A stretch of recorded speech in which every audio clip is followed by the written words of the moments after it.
everybody, it's Anderson, the Sausage King, and I've gotten a lot of questions in the comments about the sausage making equipment I use in my videos, so today I'm here to break it down and show you everything you need to start making great sausage at home. So let's get started.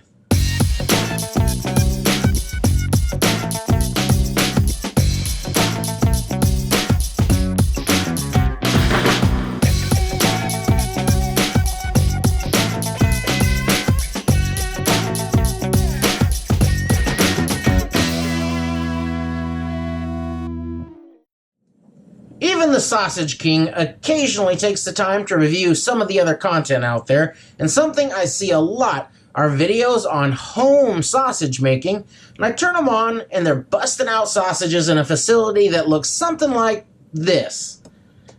And no offense to those folks, the recipes are generally solid and you can get a lot of great information from those videos, but that's just not the way most of us do it at home, and certainly not how I do it here in One Counter Kitchen.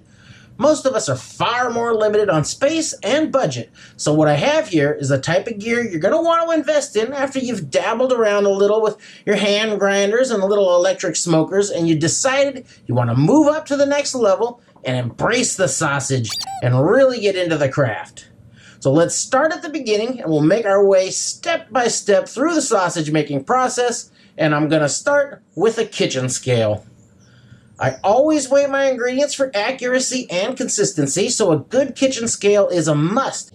I don't go over 25 pounds at a time because that's all I can fit in the smoker, and this one goes to 30 pounds, so I can weigh all of the meat at once. So we've got all the meat and the spices weighed and ready to go, so it's time to move to the grinder. In my small space, and for the 25-pound batches of sausage that I usually make, this little 3/4 horsepower grinder has plenty of power to get the job done. Of course, there's some truly massive grinders out there that'll grind up a whole elk just as fast as you can jam the meat down in there, but I don't have any need or the space for something like that. And as I'm quite comfortable with my masculinity, grinder envy is not a condition that I suffer. So this little guy will grind up a batch in around 15 minutes, and that's plenty fast for me. This one comes with 3 different plates, the small plate, the large plate, and the super chunk, and it also comes with a plate for attaching a sausage stuffing horn.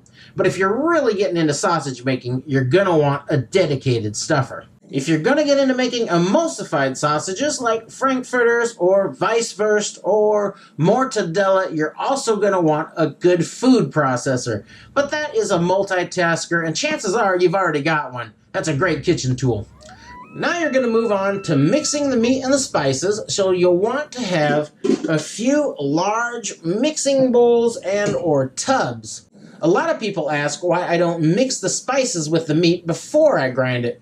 Well, the answer is that when I'm making a smoked sausage, I have to mix the heck out of that after I grind it. So seasoning the meat before the grind doesn't really make a difference.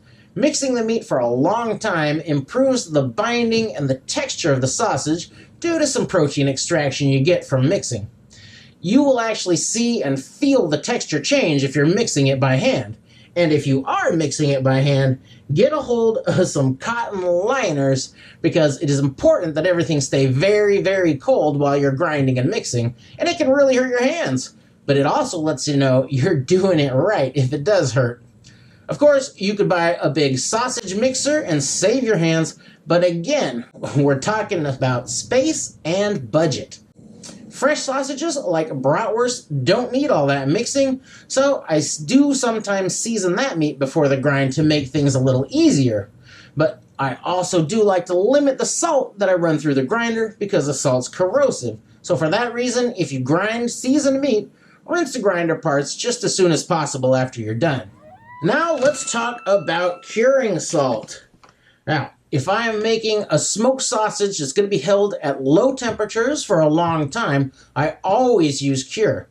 This is Pink Cure number 1, also known as Prague Powder number 1 or curing salt, and this is a blend of salt and sodium nitrite that's used to kill dangerous bacteria in the meat, and also preserves color and affects the texture of the meat, and it'll extend the shelf life of that sausage.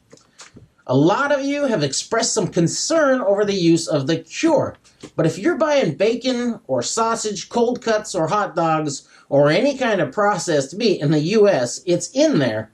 Even those that are labeled as uncured are using pretty devious labeling practices to create the illusion that this is not in there. But believe me, it's in there because around here, curing with nitrite is the law. So uncured labels are a bunch of baloney, which is also cured with nitrite.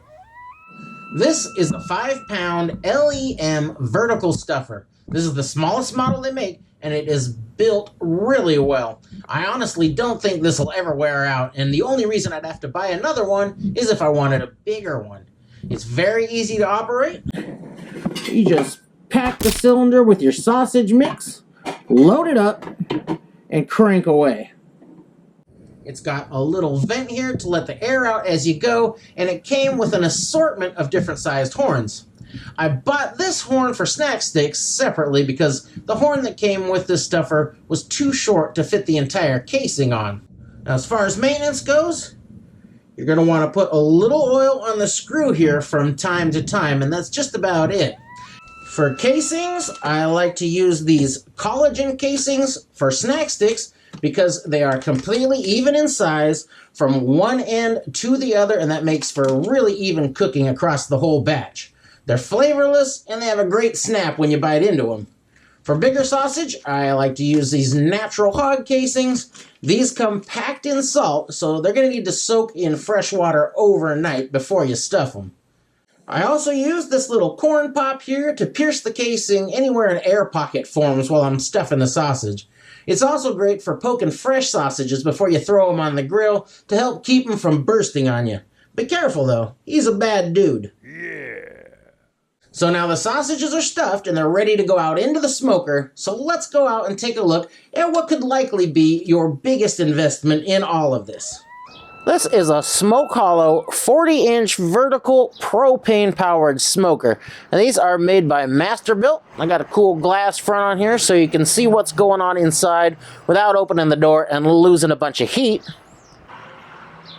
I use a vertical smoker because I need that extra height to let my sausage hang.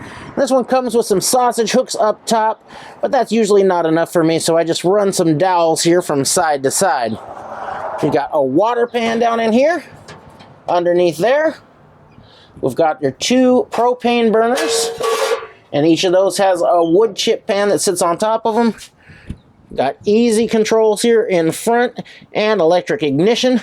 This doesn't have any sort of insulation, so it's not a kind of set it and forget it smoker. The weather can have a big effect on this, so you got to kind of be involved and present during the cooking process, but I kind of like that.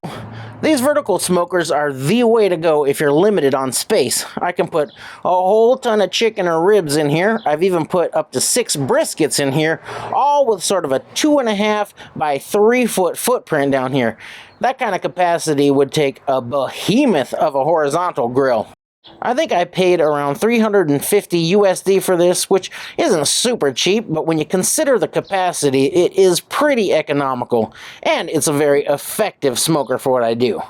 Another thing you're going to want to get is one of these little temperature probes that you can poke down into the sausage and leave that out in the smoker throughout the cook so you can really keep a close eye on the temperature. And they also got these little Bluetooth type where you can sit in the house and monitor the stuff on your phone without ever even going outside. I also like to double check with some type of a handheld. These digital ones like this are great, but you can get away with a really inexpensive little pocket analog meat thermometer, and that's going to work just fine.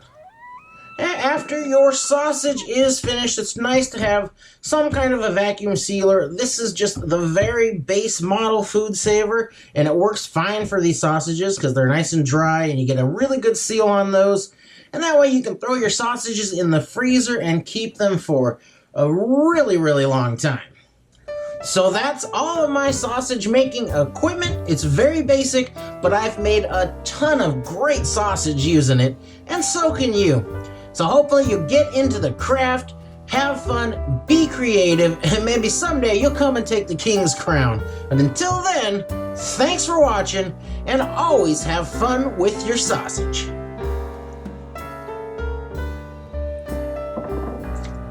Oh, what am I doing? It's 10 a.m. It's gonna be one of those days.